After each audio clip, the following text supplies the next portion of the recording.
Hello everyone, welcome to my channel the mathematician. आज मैं आपको कराऊंगी chapter 10 class 10 chapter 3 pair of linear equation in two variable. तो आज मैं आपको बताऊंगी इंट्रोडक्शन में पहले मैं आपका क्लास 9 का थोड़ा सा बताऊंगी कि लीनियर इक्वेशन होता क्या है। पहले हम देखते हैं क्लास 9 के बारे में, जो आपने पढ़ा होगा लीनियर इक्वेशन होता क्या है।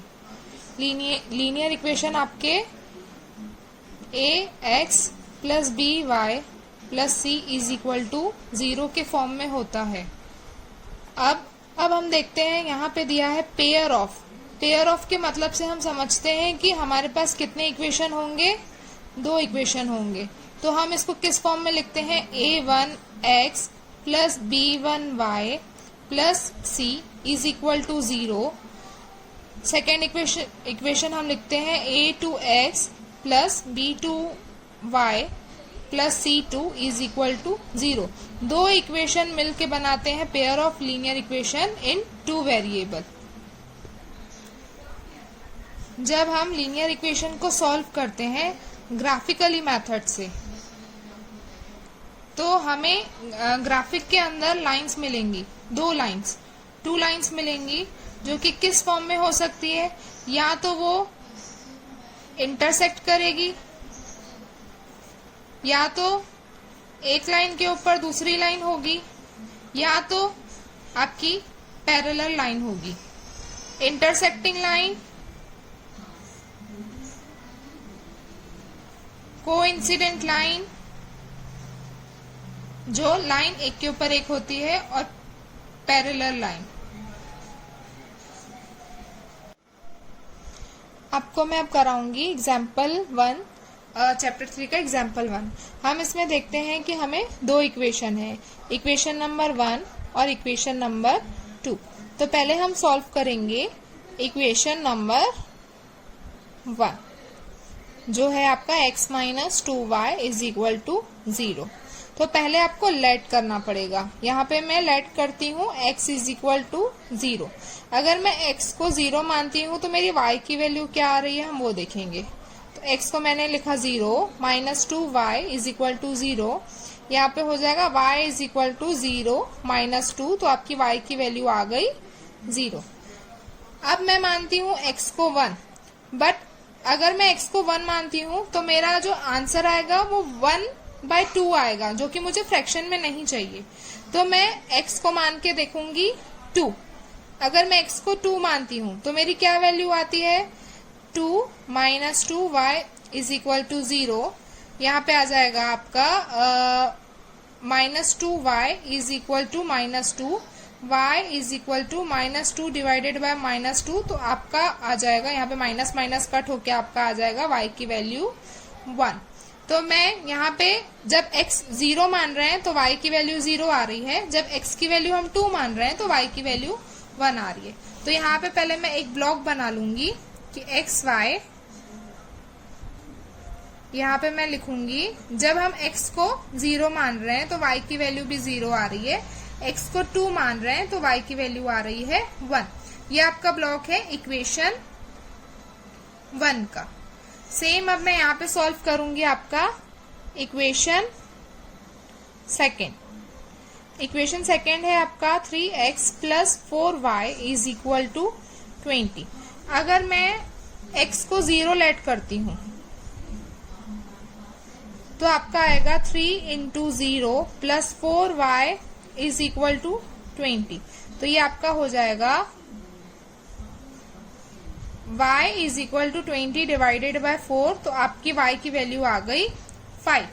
लेकिन जब मैं x is equal to 1 let करूंगी तो मेरा क्या हो जाएगा, यहाँ पे आप चेक कर सकते हैं 3 1 जा 3, यहाँ पे आपका 3 माइनस में चले जाएगा 20 से, तो आपका आंसर आएगा 17, जो 4 से कट नहीं होगा। अगर आप 2 मानते हैं x को तो 3 2 जा 6 हो जाएगा। 20 में आप माइनस 6 करोगे तो आपको आएगा 14, जो वो भी 4 से कट नहीं होगा। अगर मैं 3 लेट करती हूँ यहाँ पे तो 3 3 जा हो जाएगा 9, अगेन वो 20 से माइनस होगा 9, तो आपका आएगा 11, जो कि 4 से कट नहीं होगा, आपका फ्रैक्शन में आएगा। अगर मैं x को लेट करती हूँ 4 तो आपका कटेगा, यहीं पे चेक कर सकते हो आप। 4 3 जा 12, 20 में माइनस आप 12 करेंगे तो बचेगा 8, 8 में से 4 डिवाइड करेंगे तो आपकी y की वैल्यू आ जाएगी 2। यहाँ पे मैं आपको करके बताती हूँ। x को जब हम 4 लेट करेंगे तो आएगा 3x plus 4y is equal to 20 में 3 into 4 plus 4y is equal to 20। यहाँ पे आ जाएगा आपका 12 plus 4y is equal to 20, 4y is equal to 20 minus 12, तो y आ जाएगा आपका 8/4, y की वैल्यू आ गई 2। सेम मैं इक्वेशन 2 का भी ब्लॉक बना देती हूँ। x बाय, यहाँ पे आपने जब x 0 लेट किया था तो y की वैल्यू आ रही थी 5, जब आपने x 4 लेट किया था तो y की वैल्यू आ रही है 2। अब यहाँ पे जो इक्वेशन 1 का हमारा x और y की वैल्यू निकली थी और जो इक्वेशन 2 की मिली थी वो हम ऐसे लिख लेते हैं उसको। x को लिख लेते हैं 0, तो y की वैल्यू भी सेम हमें 0 मिली थी। x की वैल्यू अगर 2 करते हैं तो y की वैल्यू आती है 1। सेम हम इक्वेशन 2 में देखेंगे, x की वैल्यू हमने 0 की है तो y की वैल्यू हमें 5 मिली है, और यहाँ पे x की वैल्यू जब हमने 4 मानी तो y की वैल्यू हमें मिली 2। अब इसको ग्राफिकली कैसे प्रेजेंट करेंगे वो मैं आपको बताती हूँ। ये आप ग्राफिक पेपर में ही सॉल्व करिएगा।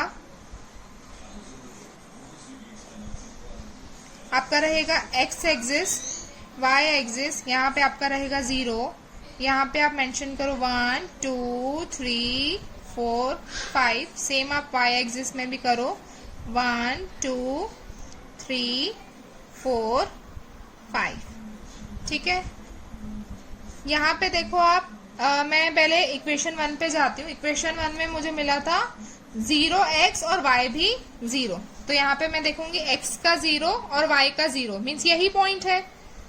यहाँ पे लिख दूंगी मैं 0 0। ठीक है, अब ये सेकेंड पॉइंट क्या है हमारा, x का 2 और y का 1, x का 2 और y का 1, मीन्स मेरा पॉइंट क्या रहेगा, ये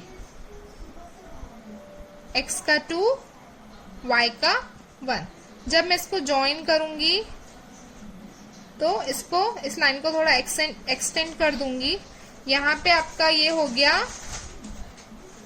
इक्वेशन 1 की लाइन। ठीक है, अब मैं इक्वेशन 2 में आती हूँ। आपका है 0 5, 0x और y का 5, y का 5 और 0 का x, तो आपको एक पॉइंट यहाँ मिलेगा 0 5।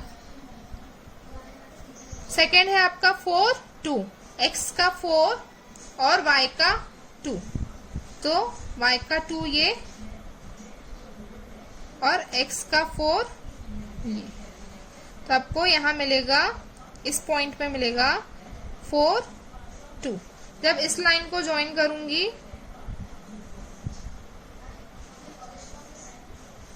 इसको भी यहाँ से एक्सटेंड करूंगी, ये हो गया इक्वेशन 2 की लाइन। तो अब आप देख सकते हैं कि ये जो लाइन है ये क्या कर रही है, बीच में इंटरसेक्ट कर रही है।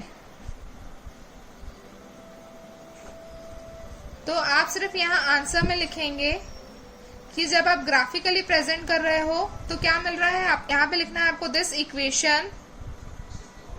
Equations represent intersecting lines. That's it. Thank you.